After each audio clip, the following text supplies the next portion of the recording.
இன்றைக்கு அவர்கள் மேடை போட்டு மக்களை திரட்ட முடியாத காரணத்தினாலே அவர்கள் வழியிலே செல்லுகிறவர்கள் போகிறவர்கள் எல்லாம் கணக்கு காட்டி பஞ்சு மிட்டாய் விற்பவர்களையும் ஐஸ் விற்பவர்களையும் குல்பி விற்பவர்களையும் கணக்கு காட்டி மக்கள் செல்வாக்குள்ள தலைவர்களாக இங்க இருக்கக்கூடிய இந்த வாய்ப்பு கைக்கு அண்ணாமலை டெல்லி தலைவர்களை ஏமாற்றுவதற்கு நடத்துகிற ஷோ தான்.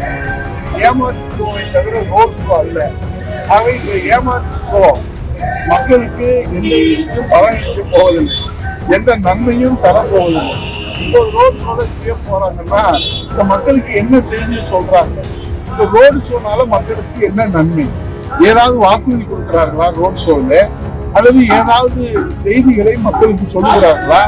விளையாட்டு பொம்மைகளாக தலைவர்களை டெல்லி தலைவர்களை அண்ணாமலை மாற்றிருக்கிறார் என்பதுதான் இன்றைக்கு இருக்கக்கூடிய ரோட் ஷோ காட்டுகிறது. இப்போ ரோட்ல நான் நடந்து போனால் எல்லோரும் என்னை பார்க்கிறார்கள் என்று சொன்னால் அது எனக்கு செல்வாக்கு என்று நினைத்துக் கொண்டால் அது முழுக்க பைத்தியக்காரத்தனம், அது முட்டாள்தனம். பிரச்சாரம் என்று சொன்னால் அதற்கென்று ஒரு மரபு இருக்கிறது, வழிமுறைகள் இருக்கிறது. அது வரவேற்பு கொடுப்பது என்பது காலகாலமாக இருக்கிறது. இது என்னன்னா ஒரு கார்பரேட் கம்பெனி போல இருக்கக்கூடிய இந்த வாய்ப்பு கைக்கு அண்ணாமலை அந்த டெல்லி தலைவர்களை ஏமாற்றி வருகிறார்.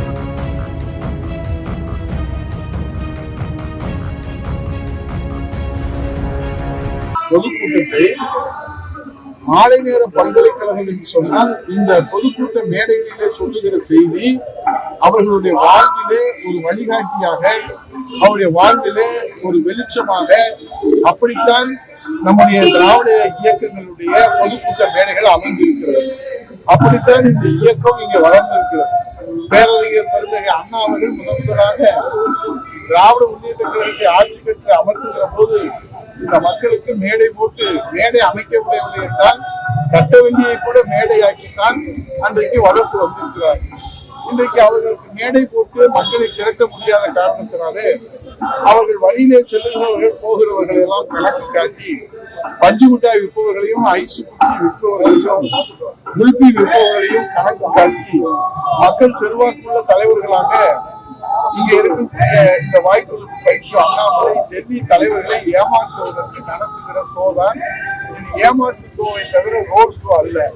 ஆக இந்த ஏமாற்று ஷோ மக்களுக்கு எந்த விதத்திலும் பலனளிக்க போவதில்லை, எந்த நன்மையும் தரப்போவதில்லை. இப்போ ரோட் ஷோல செய்ய போறாங்கன்னா இந்த மக்களுக்கு என்ன செய்தியை சொல்றாங்க. ஆக விளையாட்டு பொம்மைகளாக தலைவர்களை டெல்லி தலைவர்களை அண்ணாமலை மாற்றிருக்கிறார் என்பதுதான் இன்றைக்கு இருக்கக்கூடிய ரோட் ஷோ காட்டுகிறது. இந்த ரோடு ஷோனால மக்களுக்கு என்ன நன்மை, ஏதாவது வாக்குறுதி கொடுக்கிறார்களா ரோட் ஷோல, அல்லது ஏதாவது செய்திகளை மக்களுக்கு சொல்லுகிறார்களா, அல்லது இந்த மக்களுக்கு என்ன சொல்ல விரும்புகிறார்கள் இந்த ரோடு ஷோ மூலமாக?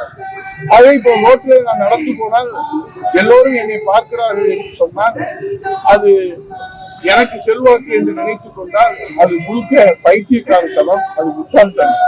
ஆகவே ஒரு பிரச்சாரம் என்று சொன்னால் அதற்கென்று ஒரு மரபு இருக்கிறது, வழிமுறைகள் இருக்கிறது. அது வரவேற்பு கொடுப்பது என்பது காலகாலமாக இருக்கிறது. அதுவே ஏதோ ரோடு ஷோ. இது என்னன்னா ஒரு கார்பரேட் கம்பெனி போல இன்னைக்கு இருக்கக்கூடிய இந்த வாய்ப்பு கைக்கு அண்ணாமலை அந்த டெல்லி தலைவர்களை ஏமாற்றி வருகிறார். அதற்கு முற்றுப்புள்ளி வருகிற 19ஆம் தேதி இந்த தமிழ்நாட்டு மக்கள் முற்றுப்புள்ளி வைப்பார். இந்த தேர்தலில் நாங்க 2 ஆளுகிற கட்சியை எதிர்த்து களத்துல நிற்கிறோம். எங்க தொண்டர்கள் எல்லாம் இன்னைக்கு மத்தியிலே ஆளுகிற கட்சி, மாநிலத்திலே ஆளுகிற கட்சி, 2 ஆளுகிற வர்க்கத்தை எதிர்த்துதான் அண்ணா திராவிட முன்னேற்ற கழகம் என்ற இந்த சாமானியரின் கட்சி, ஏழைகளின் கட்சி, புரட்சி தலைவரின் கட்சி, புரட்சி தலைவர் அம்மாவின் கட்சி, இரட்டலை கட்சி, புரட்சி தலைவர் எடப்பாடியோட கட்சி களம் காண்கிறது. ஆகவே எத்தனையோ தடைகள் எங்களுக்கு வந்து கொண்டே இருக்கிறது.